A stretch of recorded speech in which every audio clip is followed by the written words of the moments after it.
ปาดกุ้งสดๆสิหยิบเอาจังได๋น้อพุ่นน่ะอายเพิ่นลองหยิบเบิ่งก่อนนะเฮาบอกว่าเอามืองมมาโลด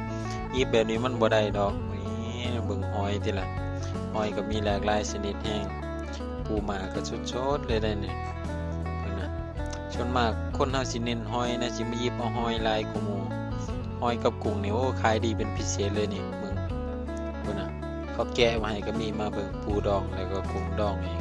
นี่ก็มาตักเอากุ้งดองก่อนเลยเนาะ เพราะว่ามันบ่ต้องแกะเปลือกเอาลงลวกจิ้มแบบนี้เลยก็แซ่บคือกันนะนี่เบิ่งนี่กุ้งเขาเพิ่งมาเทนี่ก็มาแย่งกันมื้อมีแต่ไอ้น้องเวียดทีมงานโรงงานเฮาเบิดได้นี่แต่ละคนเพิ่นเอ้ยถ่ายแต่ผู้สาวผู้เฒ่าก็ถ่ายได้เด้อพุ่นแหล้วนี่ก็พี่ที่โรงงานเพิ่นมาหยิบเอากุ้งไว้นี่เนาะครับนี่ก็เฒ่าแก่เฮาเองเอ้ยบ่กล้าถ่ายเป็นหลายปานใดเนาะเมื่ออาทิตย์นี้เอากุ้งแล้วยังบ่พอนี่เอาหอยต่ออีกพุ่นโอ้คนมักหอยนะนี่เฮาว่าเอาหอยตัวนี้แน่คือสิแซ่บ เพิ่นว่ากินบ่เป็นนี่หัวหน้าเพิ่นก็ย่างสากไปสากมาเบิ่งลูกน้องหยิบของหลังจากนั้นเฮาก็เอาของมาเต็มโต๊ะนี่แหละมาทุกคนงานจะเลี้ยงปีใหม่ก็สิหลายแน่มื้อนี้ผู้คนก็เต็มหานเด้